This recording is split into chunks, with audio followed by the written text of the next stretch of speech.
Hello friends, स्वागत है आपका पीयरलेस बैटल स्पिरिट के एक और शानदार नॉवेल एक्सप्लेन वीडियो में। आई होप आपने लास्ट एपिसोड देखे होंगे। अगर नहीं देखे हो तो जाओ उसे देख कर आओ, क्योंकि मैं और बिना देरी के इस एपिसोड को शुरू करूंगा। तो ये एपिसोड शुरू होता है इसकी लाइब्रेरी के थर्ड फ्लोर से, क्योंकि वह किन्नन पहुंच जाता है, लेकिन लाइब्रेरियन उसे कहता है कि ये इसकी लाइब्रेरी का थर्ड फ्लोर है, सो तुम बिना परमिशन के अंदर नहीं जा सकते हो। लेकिन ये बात ओल्डमैन आँख बंद करके कहता है, क्योंकि जैसे ही ओल्डमैन आँख खोलता है तो वो किन्नन को देखता है और ओल्डमैन चौंक जाता है और बोलता है कि तुम प्लीज अंदर आ जाओ और तुम जब तक चाहो तब तक अंदर वक्त बिता सकते हो। और फिर ओल्डमैन बाकी सबको लाइब्रेरी से बाहर जाने बोलता है, कुछ ठीक करना है बोल के, बहाना दे के, ताकि किन्नन को कोई भी दिक्कत ना हो। तभी बाहर से तो किन्नन आराम से आता है, पर जैसे ही वो अंदर घुसता है तो वो उसका एक्साइटमेंट को जाहिर करता है, कह के कि फाइनली मैं थर्ड फ्लोर फिर से आ गया। और मैं इस जगह का डेफिनेशन दे दूँ तो मैं एक ही बात बोल सकता हूँ कि ये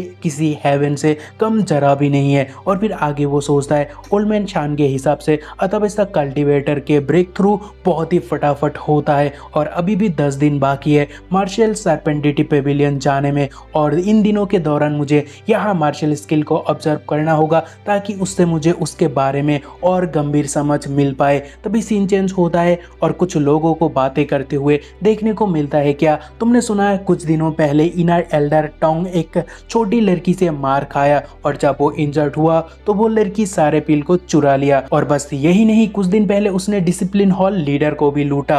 और फिर कुछ लोग कहते हैं कि आखिर वो कौन है जो डिसिप्लिन हॉल लीडर को भी नहीं छोड़ा। तो फिर सोचो ये कितनी बड़ी और कितनी भयानक बात है। लेकिन हमें तो पता है कि कल्प्रिट कौन है। लेकिन तभी लाइब्रेरी का सीन देखने को मिलता है, वो भी 8 दिन बाद, जहाँ किन्नन बोलता है मैंने लगभग सारे एंशियंट बुक पढ़ लिया, इसके साथ मैंने मार्शल स्किल को और अच्छे से भी समझा, और अभी मेरे पास 2 दिन बाकी है, तो मैं 7 डेडली साइंस को रिफाइन कर लेता हूँ। और फिर वो कल्टीवेट करते हुए वो आगे कहता है कि वेपन क्लासिफाइड है, मिस्टिकल वेपन, हुटियन वेपन, शैंटियन और भी बहुत कुछ। फिर भी 7 deadly since mystical weapon category को बिलोंग करता है, और अगर इनका अवेकनिंग हुआ तो वो हुटियन वेपन से जरा भी कम नहीं रहता है। और फिर काम को वो चालू कर देता है मंत्र से, this blood of mine with in which resides my soul drip into the universe march with my will. उसके बाद किन्नन कहता है कि यहाँ तक कि ऑर्डिनरी इनर डिसाइपल को भी एक हुटियन वेपन हासिल करने में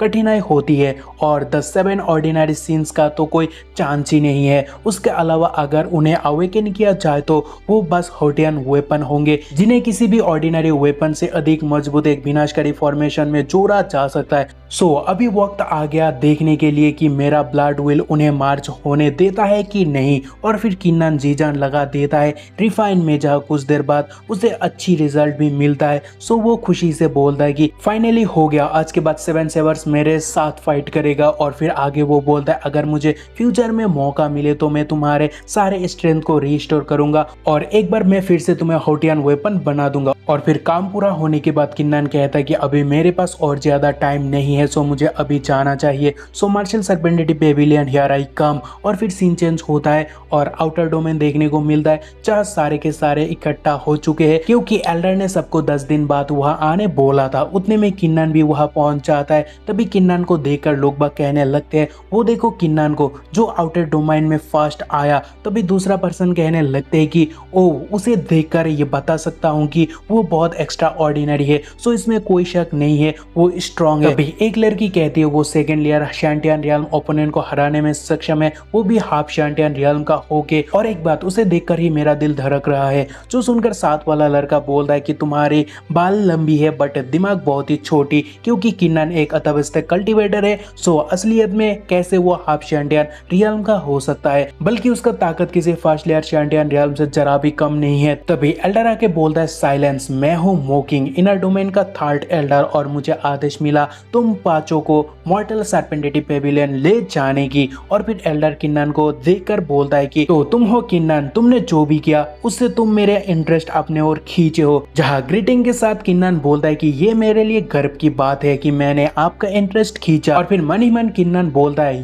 ये मॉकिंग क्यों जानी पहचानी लग रहा है। तभी एल्डर कहता है गर्भ को अपने डैश पे डालो। और फिर किन्नन, मेरा बेटा मोली का तुमसे कोई लेना देना नहीं था, बस उसने तुम्हें कुछ वर्ड बोला, फिर भी तुमने तुरंत उसे 10 साल के लिए प्रिजन में डाल दिया। और तुम्हें अभी देखकर ऐसा लग रहा है कि क्या तुम्हारे अंदर थर्ड एल्डर और इनर डोमेन के लिए थोड़ी सी भी रिस्पेक्ट है। तभी किन्नन बोलता है एल्डर मो, इनर एल्डर के तौर पे आपको अपने वर्ड्स पर ध्यान देना चाहिए, क्योंकि आपके बेटे को प्रिजन भेजने का डिसीजन लीडर का था, उससे मेरा कोई लेना देना नहीं है। और फिर वो सोचता है ये सचमुच मोली का बाप है। और तभी एल्डर मो कहता है कि यस यस डोंट वरी, मैं इस मैटर पर टाइम वेस्ट नहीं करूंगा। लेकिन जबकि तुम एक अथावस्था कल्टीवेटर हो तो रिसेंटली तुम्हारा कल्टीवेशन बहुत इंप्रूव हुआ होगा, और मुझे बस चिंता है कि कहीं तुम्हारा कल्टीवेशन कुछ ज्यादा ही ऊपर ना चला गया होगा। सो मुझे देखने दो कि तुम्हारा मार्शल स्किल की यूज कैसे किया जाता है। और तभी एल्डर का एक अटैक आके किन्नन को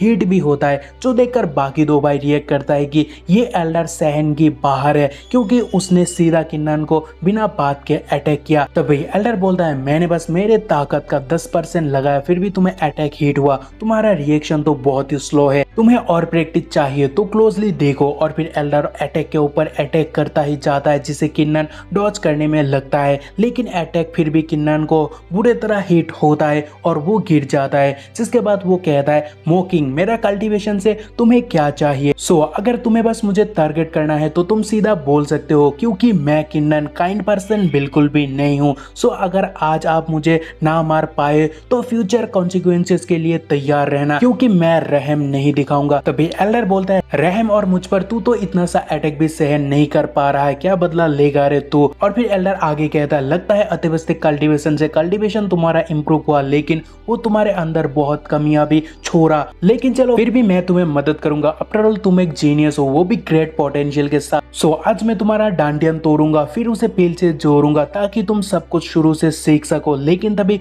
दोनों शॉक्ड होते, क्योंकि एल्डर के गुस्से से भरा अटैक से पहले कोई सामने मानो बम गिरा देता है, क्योंकि धमाका शानदार था। और तभी जिसका इंतजार था वो फाइनली आ गई। प्रिंसेस मियाओ मियाओ कहती है तूने मेरे सर्वेंट को bully करने की हिम्मत किया तो तुम्हें मैं मौत का सजा सुनाता हूँ। चाहे ये एपिसोड खत्म होता है